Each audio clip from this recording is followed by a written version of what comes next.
सरकार आल्यानंतर हे कितवं अधिवेशन आहे का असेल ते त्याच्याप्रमाणे जसं एखाद्या गोष्टीचं आमंत्रण देतात त्याच्याप्रमाणे सालाबादप्रमाणे यंदाही विरोधी पक्ष नेते दोन्ही सभागृहात नाही तर दोन्ही सभागृहात खास करून मी आज विधानसभा अध्यक्षांची भेट घेतली माझ्या सहकारी आमदारांसोबत आणि हेच सांगितले की सालाबादप्रमाणे याही वेळेला आपल्याला या सभागृहात विरोधी पक्षनेते पदाची नेमणूक व्हायची आहे याची आठवण करायला आम्ही आलेलो आहोत.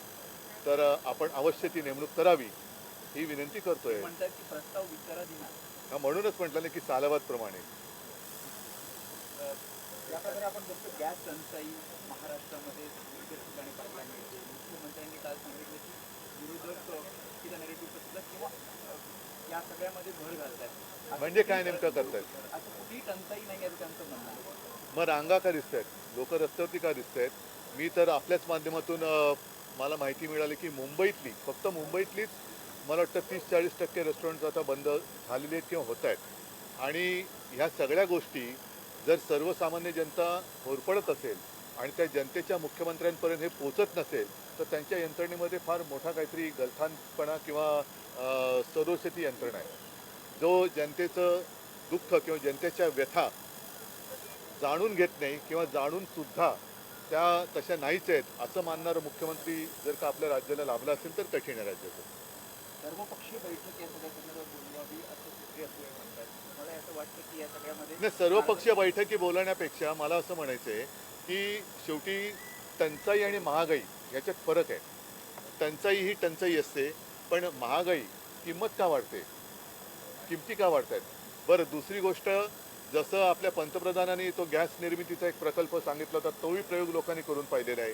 तर तोही म्हणजे असं काही नाही की नुसती टीका करतायत, तर जे पंतप्रधान सांगतायत ते तो सुद्धा प्रयोग करून पाहिला लोकांनी.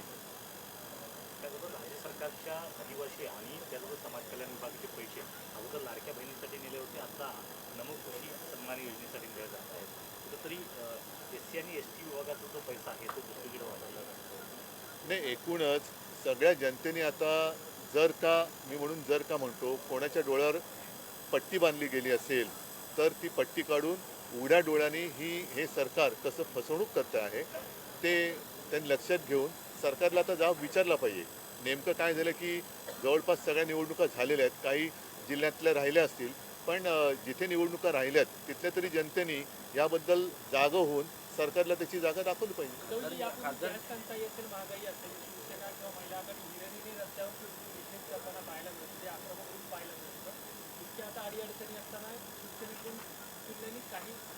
फक्त शिवसेनेनेच उतरावं अशी अपेक्षा आहे का? सगळ्यांनी उतरलं पाहिजे. शिवसेना ज्यांच्यासाठी उतरते जनतेने सुद्धा आमच्यासोबत उतरलं पाहिजे. शिवसेना तर सदैव लढणारीच संघटना आहे. शिवसेना ही सदैव जनतेच्या हक्कासाठी आणि त्यांच्या व्यथांसाठी ज्यांच्यापासून व्यथा निर्माण होत आहेत त्यांच्या विरुद्ध लढण्यासाठी शिवसेना नेहमीच तत्पर आहेच. आम्ही आंदोलनही करू. मात्र ज्यांच्या हातामध्ये सरकार आहे ते सरकार याबाबत नेमकं काय करणार आहे, युद्धाच्या बाबतीत नेमकं काय परिणाम होत आहेत, काय दुष्परिणाम होत आहेत हे पंतप्रधान कधीतरी आम्हाला सांगणार आहेत की नाही?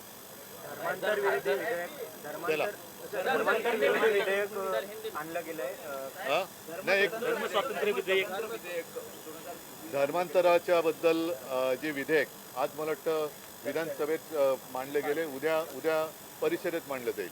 साधारणतः तो मसुदा मी पाहिला. धर्मस्वातंत्र्य हे प्रत्येकाला असलंच पाहिजे. कोणी कोणत्याही परिस्थितीत जोर जबरदस्तीने किंवा कोणाच्या असहायतेचा फायदा घेऊन लांडी लबाडीने आमिष दाखवून धर्मांतर करत असेल तर त्याला आमचा विरोध आहेच. म्हणून ह्या धर्मांतर विरोधी किंवा धर्मस्वातंत्र्य म्हणून काहीतरी नेमकं एक नाव द्या विधेयकाला आमचा पाठिंबा आहेच. आणि अशा प्रकारे म्हणजे धाकधपटच्या दाखवणं, ED इन्कम टॅक्स CBI आपलं नाही काय धमक्या देणं, त्याच्यानंतर 50 खोके देतो सांगणं, असं करून जर कोणी धर्मांतर करत असेल तर त्याला आमचा विरोध आहेच. मात्र तो संपूर्ण ते मी बिल त्याची चालत असताना काही प्रश्नांची उत्तरही मिळणं गरजेचं आहे की जनतेसाठी. याचं कारण असं की त्याच्यात असं नमूद केलं आहे की गेल्या काही वर्षांमध्ये मी आता शब्दशः नाही सांगत, एक सारांश सांगतो. गेल्या काही वर्षांमध्ये अशा प्रकारच्या धर्मांतरांच्या घटनांमध्ये वाढ झालेली आहे. आता गेल्या काही वर्षांमध्ये जास्त करून भाजप प्रणित सरकार राज्यात आणि केंद्रामध्ये सत्तेवर आहे. असं हे सरकार असताना सुद्धा बळजबरीने किंवा फसवून धर्मांतराच्या संख्येत वाढ झाली असेल तर ते अपयश कोणाचं आहे ह्या प्रश्नाचं एक उत्तर मिळालं पाहिजे. आणि नेमकं कोणत्या समाजात कोणत्या विभागात कोणत्या प्रकारे धर्मांतर असं होत असेल त्याची माहिती दिली तर आम्हाला सुद्धा सावध राहता येईल. आमचे सुद्धा कार्यकर्ते तिकडे तत्पर राहतील की कोणी कोणावरती जोर जबरदस्तीने किंवा आमिष दाखवून फसवणूक करून असहायतेचा फायदा घेऊन धर्मांतर करत असेल तर त्याला आम्ही सुद्धा विरोध नक्की करू. तर ही सगळी माहिती आणि काही 2-4 आणखीन प्रश्न असतील ते प्रश्न हे सरकारी भाषेत पटलावरती ठेवावेत अशी आमची मागणी आहे. कारण आम्ही या बिलाला पाठिंबा देतो. खासदार निशिकांत दुबे पुणे दौऱ्यावर होते त्यावेळेस भीमाशंकरला व्हीआयपीच्या माध्यमातून धनगर आरक्षणावरती दीपक बोराडे मुंबईच्या आझाद मैदानावरती आमरण उपोषण करतायत. 2000च्या तत्कालीन मुख्यमंत्र्यांनी सप्तशृंगी गावातील पहिल्या कॅबिनेटमध्ये धनगर आरक्षण कोण होतं तेव्हा मुख्यमंत्री? तत्कालीन मुख्यमंत्री हो पण कोण नाव सांगा ना. 2004 अहो ते सोडा. अटलजींनी दिलं होतं सोलापूरला. जर आपल्याला आपण विसरला असाल तर अटलजींनी मला असं वाटतं की एक आश्वासन दिलं होतं. मला जर मी विसरलो नसेल तर पंढरपूरला म्हणजे अटलजी केव्हा पंतप्रधान होते? म्हणजे ह्याच पक्षाचे ते पंतप्रधान होते. त्याच्यामुळे हे जे काय आश्वासन आहे हे पंतप्रधानांनी तत्कालीन पंतप्रधानांनी दिलेलं आहे. त्याच्यामुळे ते पूर्ण करणं हे आता तत्कालीन म्हणजे नाही आत्ताच्या याला काय म्हणायचं हां आत्ताच्या वर्तमान पंतप्रधान आणि मुख्यमंत्र्यांचं कर्तव्य आहे. भाइयों के साथ नार्वेकर जी से मिलने के लिए गए थे. सवाल ये है कि महाराष्ट्र को नेता विपक्ष मिलेगा या नहीं? दोनों जो सदन है शायद इतिहास में पहली बार ऐसे हम अनुभव कर रहे हैं कि दोनों सदन के लिए विपक्ष के नेता नहीं है. क्यों डर रही है सरकार? और मेरा ये तीसरा चौथा कितने अधिवेशन हो गए. हर समय हम जाकर उनको रिक्वेस्ट करते हैं क्योंकि उनका अधिकार है और वो कहते हैं कि अब जल्द से जल्द हम करेंगे. इस बार भी उन्होंने वही कहा है. ना आता हे विषय जर अध्यक्ष हे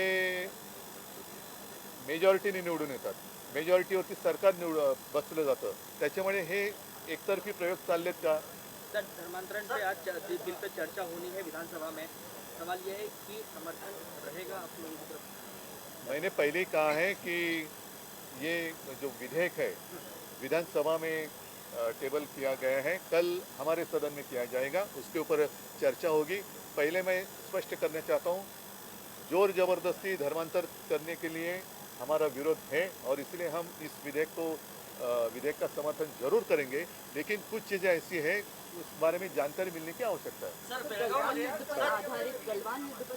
गलवान अरे हो पण ते आता ह्याच्यामध्ये कुठे धर्मांतर आणि गलवान बेळगावमध्ये जय महाराष्ट्र गीत वाजल्यामुळे मराठी मुलांवर गुन्हे दाखल झाले. आणि क्रिकेट मॅचच्या जल्लोष करताना महाराष्ट्र गीत वाजवलं म्हणून गुन्हे दाखल झाले बेळगावमध्ये अनेक तरुणांच्यावर.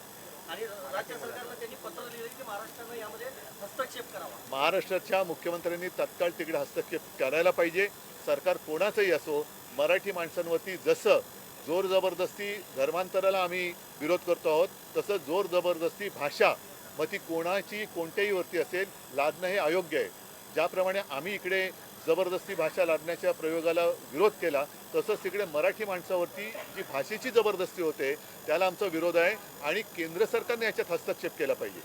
वर्षानुवर्षे केंद्र सरकारकडनं जी माझी माहिती आहे सुप्रीम कोर्टात थोडीशी त्यांच्या बाजूने ते झुकलेले आहेत. तसं न करता अत्यंत निपक्षपातीपणाने केंद्राने भूमिका घ्यायला पाहिजे आणि राज्य सरकारने सुद्धा याच्याबद्दल हस्तक्षेप केला पाहिजे. आणि तिथल्या मराठी माणसांवरती अन्याय होता कामा नये ही महाराष्ट्राच्या मुख्यमंत्र्यांची सुद्धा जबाबदारी आहे आणि देशाच्या पंतप्रधानांची सुद्धा जबाबदारी आहे. सर शासनाच्या वेगवेगळ्या खात्याकडून महापालिकेला